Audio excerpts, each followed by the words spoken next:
Bismillahirrahmanirrahim. Kenapa Islam dulu pernah jaya selama 13 abad? Karena mereka mau tunduk dan patuh kepada hukum-hukum buatan Allah. Mereka juga menerapkan sistem ekonomi Islam untuk kemakmuran rakyatnya.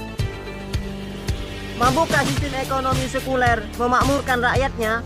Gunakanlah sistem ekonomi Islam biar kita bisa terbebas dari azab di dunia dan di akhirat. Saya akan mengajak sedikit ada sebagai perbandingan, ada sistem yang sekuler yang sekarang diterapkan di negeri ini dan sistem ekonomi Islam. Yang pertama dari segi sektor ekonominya. Sektor ekonominya dalam sistem sekuler itu diterapkan adalah sistem sektor real dan non-real. Yang real dan non-real itu justru didominasi oleh sistem ekonomi yang sektor non-real.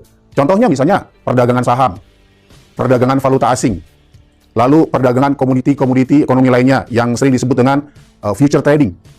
Dan ini sangat mendominasi sistem ekonomi di sekuler, yang bahkan ini juga sering dipakai atau selalu dipakai sebagai tolok ukur pertumbuhan ekonomi.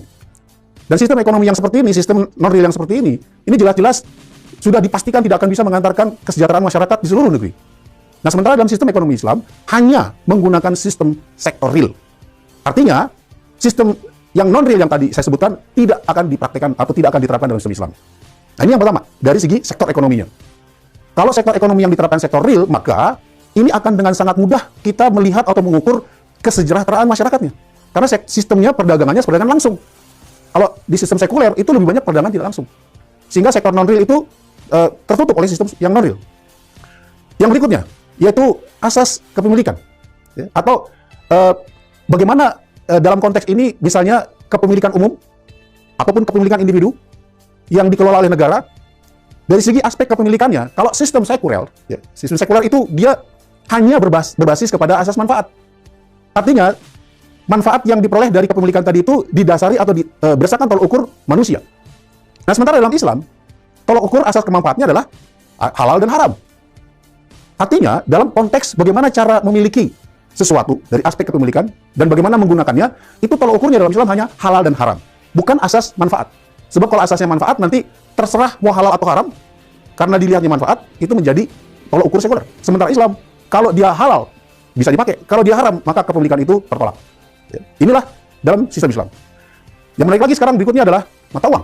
Dalam sekuler kita ketahui, apalagi sekarang ini memang sudah menjadi kehidupan kita, bahwa kita menggunakan sistem mata uang kertas yang pada kenyataannya sampai sekarang, mata uang kertas sudah tidak lagi diukur atau tidak berbasis emas. Ya. Sehingga uang kertas ini nilainya sangat rentan sekali. Dan bahkan uang kertas yang kita pegang itu sebenarnya nggak ada nilainya, nggak ada value-nya. Hanya tertera di situ nilai nominal saja. Dan hanya diakui oleh negara. Tapi pada faktanya dia tidak kuat. Sehingga sangat mudah sekali, rentan sekali terhadap sebuah gejolak ataupun krisis. Kalau kena sudah mata uangnya, wah selesai sudah urusan masalah ekonomi. Hancur semuanya. Nah, sementara kalau sistem ekonomi Islam yang diterapkan adalah dinar dan dirham. Yang jelas-jelas basisnya adalah emas dan perak. Kita semua tahu bahwa yang namanya emas itu ya sampai sekarang nggak pernah bisa tergoyahkan dengan kekacauan apapun. Ya. Nah, dalam konteks ini, dalam konteks dinar dan dirham, dan yang berbasisnya emas, maka nilai nominal dan intrinsiknya dari sebuah mata uang itu tidak pernah bergeser dan setara dia. Kalau dibilang 1 dinar, ya 1 dinar, di mana 1 dinar 4/4 gram emas. Dan nilainya ya sama. 1 dinar ya berarti seharga dengan 4/4 gram emas. Ini dalam sistem ekonomi Islam. Sehingga dia sangat kuat sekali dan tidak akan pernah tergoyah dengan keadaan ekonomi apapun. Bayangkan kalau sebuah negara kalau menggunakan mata uang yang emas, ya, dengan penggunaan dinar dan dirham, nggak akan pernah terkecoh dengan persoalan-persoalan ekonomi. Dan dia akan sangat kuat sekali. Yang berikutnya lagi adalah lembaga keuangan yang dipraktekkan di negeri ini. Lembaga keuangan yang dipraktekkan bukan hanya di seluruh dunia, yaitu lembaganya perbankan. Ya kan? Walaupun ada lembaga-lembaga keuangan lainnya yang paling dominasi adalah perbankan. Ya. Yaitu ya mulai dari bank sentralnya sampai ke bank umum dan seterusnya. Ya kan? Sementara dalam Islam Baitul Mal, artinya apa? Lembaga keuangan itu yang mengelola negara, yang mengatur semuanya negara. Ketika lembaga-lembaga keuangan seperti bank umum yang lainnya, itu sebenarnya cukup hanya dipegang oleh individu. Dalam artian ketika si individu tadi ingin melakukan transaksi atau bekerja sama oleh masyarakat yang lainnya, dia langsung bisa berinteraksi langsung. Bukan dalam konteks sebagai lembaga keuangan. Nah, ini juga sudah menjadikan suatu akar masalah dari persoalan ekonomi kita sekarang ini yang dikelola oleh perbankan tadi. Ya, dimana kalau selanjutnya kita lihat dari segi asas dari segi transaksi ekonomi, maka kita sudah tahu dalam sistem sekuler sekarang transaksinya itu ribawi. Udah kita akui itu. Memang faktanya semua transaksi yang ada di negeri ini yang sekuler, yang tidak menerapkan syariat Islam, itu semuanya transaksi ribawi. Kalaupun ada upaya untuk membuat transaksi-transaksi yang syariah, itu juga masih banyak persoalan, masih banyak pertanyaan terkait dengan masalah akad-akadnya. Sementara dalam Islam nggak ada transaksi ribawi. Kenapa? Karena sistem perbankan nggak ada dalam Islam, nggak akan dipraktekkan dalam Islam. Sistem perbankan, sistem asuransi, ya kan? Kemudian sistem lembaga-lembaga keuangan yang lainnya, yang ada hanya sistem non riba. Dengan demikian, sistem ekonomi sudah kita bisa lihat perbedaannya, hanya melihat beberapa item-item yang saya jelaskan barusan ini, sudah langsung bisa terlihat betapa sistem ekonomi Islam itu bertolak belakang dengan sistem sekuler yang jelas-jelas jauh lebih kuat. Oleh karena itu, dampak dari penerapannya, sistem ekonomi sekuler jelas-jelas itu akan membawa kecelakaan yang besar.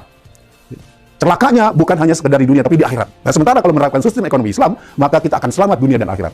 Inilah kenapa sudah waktunya kita sekarang berpikir untuk menerapkan syarat Islam, karena hanya dengan syarat Islam itu sajalah kemudian sistem ekonominya akan bisa mengantarkan kita kepada kesejahteraan. Tanpa itu, kita akan terus begini. Oleh karena itu, mari kita sama-sama mencari jalan agar ini bisa diterapkan. Kaum muslimin sekalian, mari kita coba lakukan ini bersama-sama dan mari sama-sama kita perjuangkan ini.